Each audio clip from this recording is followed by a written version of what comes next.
Welcome to Dreamtale Sleep Stories. Tonight's reading is The Great Cookie Mystery. Settle into your bed or sofa and let your shoulders, jaw, and eyelids grow heavy. Inhale slowly, 1, 2, 3, and sigh the air away, allowing the day to fade into quiet dark. With every soft inhale, you invite fresh English phrases. With every gentle exhale, stray thoughts drift farther off. Behind my voice flows a gentle 528 Hz melody, renowned for guiding the mind toward deep relaxation. Keep your eyes closed or follow the captions, whichever feels right. Simply receive the rhythm and resonance of the language. Deep in rest, tonight's phrases will take root like seeds, ready to bloom into stronger English skills with the morning light. When you feel settled, hold that unhurried breath and allow yourself to drift into the tale. The Great Cookie Mystery begins now, and when the story's final line has faded, the music will linger a little longer, carrying you gently deeper into sleep. The Great Cookie Mystery. Ben was a 6-year-old boy who loved spending weekends at his grandmother's house more than anywhere else in the world. Grandma Rose had the most wonderful kitchen that always smelled like fresh baking, and she made the most delicious chocolate chip cookies that Ben had ever tasted in his entire life. Every Saturday morning, Ben would wake up in the cozy guest bedroom to the amazing smell of cookies baking in the oven downstairs. He would run down the wooden stairs as fast as his little legs could carry him, still wearing his favorite dinosaur pajamas, and find Grandma Rose pulling a fresh batch of golden brown cookies from the oven. "Good morning, my little detective," Grandma Rose would say with a warm smile, because Ben was always asking questions about everything he saw. "Would you like to help me count how many cookies we made today?" Ben loved this special job. He would carefully count each cookie as Grandma Rose placed them on the cooling rack near the kitchen window. 24 cookies, Grandma," he would announce proudly, and Grandma Rose would give him the biggest hug. But this particular Saturday morning was different from all the others. When Ben ran downstairs, expecting to see 24 perfect cookies cooling on the rack, he found only 22 cookies sitting there. 2 cookies were missing, and Ben was absolutely certain that he had counted correctly the day before. "Grandma Rose," Ben called out, "someone took 2 of your cookies." Grandma Rose came into the kitchen, wiping her hands on her favorite apron with little roses printed all over it. She looked at the cooling rack and scratched her head thoughtfully. "That's very strange, Ben. I don't remember eating any cookies yesterday evening." "Did you take some cookies to your room last night?" Ben shook his head vigorously. "No, Grandma. I always ask permission first, just like Mommy and Daddy taught me. Someone else must have taken them." This was the beginning of what Ben would later call the Great Cookie Mystery. He decided that he was going to solve this puzzle, no matter what it took, because nobody should steal Grandma Rose's wonderful cookies without permission. Ben put on his thinking cap, which was actually his favorite baseball cap turned backward, and started his investigation like the detectives he had seen in cartoons on television. First, he examined the cooling rack very carefully, looking for any clues that might tell him who the cookie thief could be. He found some small crumbs scattered on the counter beneath the cooling rack, which proved that someone had definitely taken the cookies from this exact spot. But the crumbs were too small to tell him anything else useful about the mysterious thief. Next, Ben decided to investigate the most obvious suspect, Whiskers, Grandma Rose's fat orange cat, who was always trying to steal food from the kitchen counter. Ben found Whiskers sleeping peacefully in his favorite sunny spot by the living room window. "Whiskers," Ben said seriously, "did you steal Grandma's cookies?" Whiskers opened one lazy green eye, looked at Ben for a moment, then went back to sleep without showing any signs of guilt. Ben examined Whiskers's paws and whiskers carefully, but found no chocolate chip evidence. "I don't think it was Whiskers," Ben reported to Grandma Rose. "He doesn't have any chocolate on his paws, and he looks too sleepy to be a cookie thief." The next suspect on Ben's list was the family of squirrels that lived in the big oak tree outside the kitchen window. Ben had often seen them chattering and jumping around near the window, and he thought they might be clever enough to sneak inside and steal cookies. Ben spent the next hour sitting by the kitchen window, watching the squirrels very carefully through the glass. He saw them collecting acorns and chasing each other around the tree branches, but he never saw them come anywhere near the house, let alone inside the kitchen. "The squirrels are innocent too," Ben announced to Grandma Rose, who was preparing lunch in the kitchen.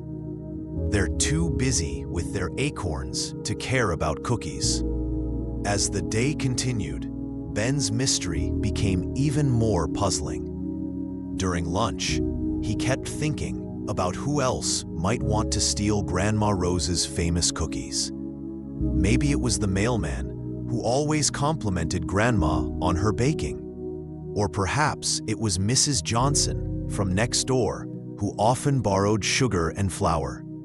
But none of these theories made sense to Ben, because the cookies had disappeared during the night when all these people were probably sleeping safely in their own homes. That afternoon, Grandma Rose baked another fresh batch of cookies for Sunday's family dinner. This time, Ben helped her count them very carefully. Exactly 24 beautiful chocolate chip cookies, cooling on the same rack by the kitchen window. "I'm going to stay awake tonight and catch the cookie thief," Ben declared bravely. "Nobody steals from my grandma." But despite his best intentions, Ben fell asleep in his cozy bed while reading his favorite book about brave knights and dragons. He slept so deeply that he didn't hear anything unusual during the night. The next morning, Ben rushed downstairs before anyone else was awake, eager to check on the cookies. To his complete amazement, there were only 22 cookies on the cooling rack again. The mysterious cookie thief had struck for the second time. This time, however, Ben noticed something he had missed before. There were a few more crumbs on the counter, and when he looked more carefully, he found a small piece of chocolate chip that had fallen behind the cookie jar. Ben was examining this important clue when he heard a strange sound coming from the pantry closet next to the kitchen. It sounded like someone trying very hard not to make any noise, but accidentally bumping into something. With his heart beating fast like a drum, Ben tiptoed toward the pantry door and slowly opened it. Inside the dark closet, he found the most surprising sight he could have imagined. There was Grandpa Joe, sitting on a small stool behind bags of flour and sugar, with cookie crumbs all around his mouth and a very guilty expression on his wrinkled face.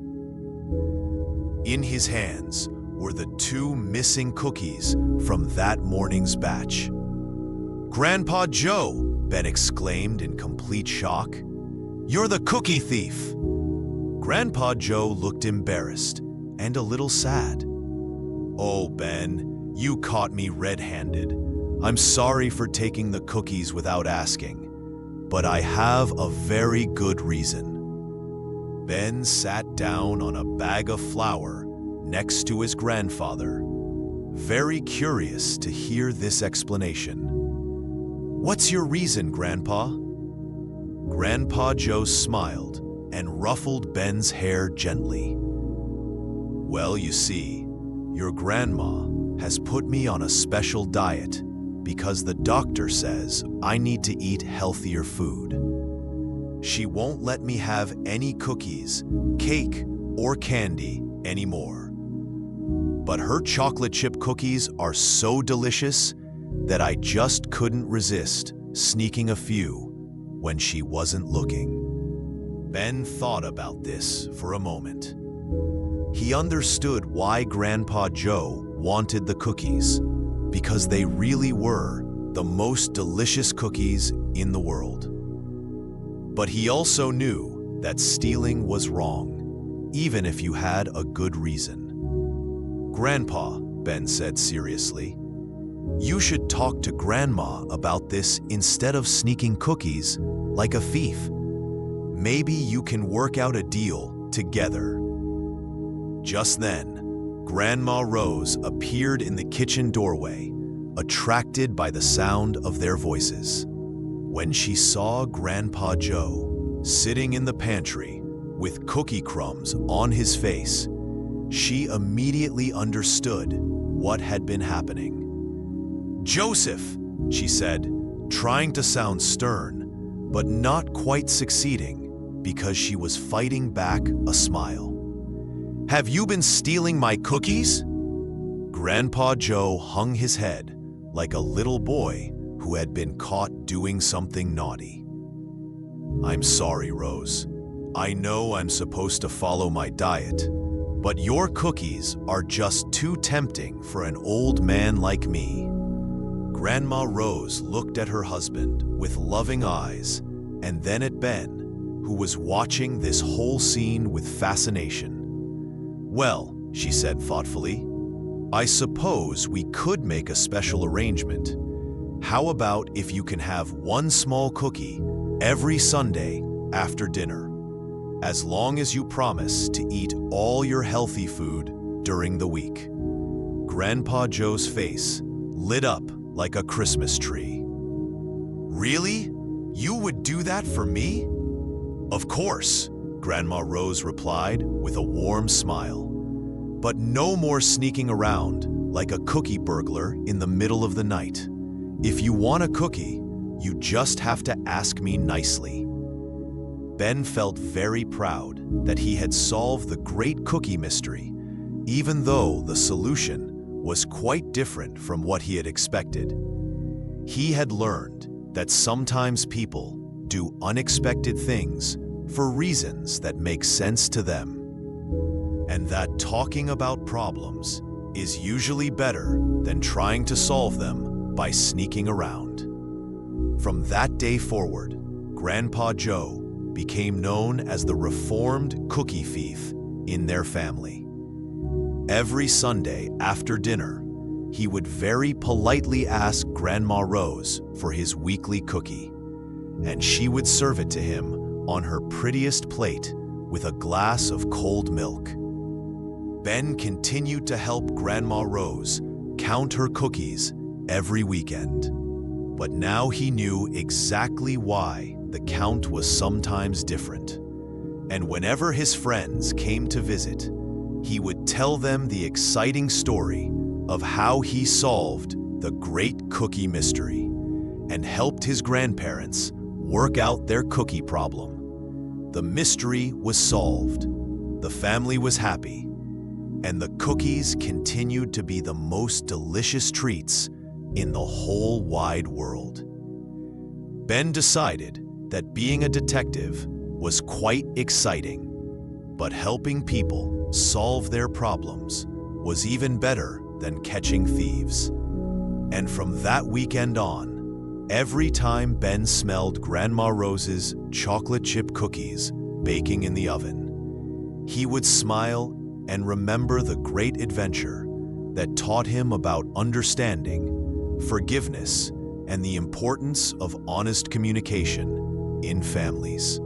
The end of the great cookie mystery was really just the beginning of many more wonderful weekend adventures at Grandma Rose and Grandpa Joe's house, where love and understanding were always the most important ingredients in every recipe.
you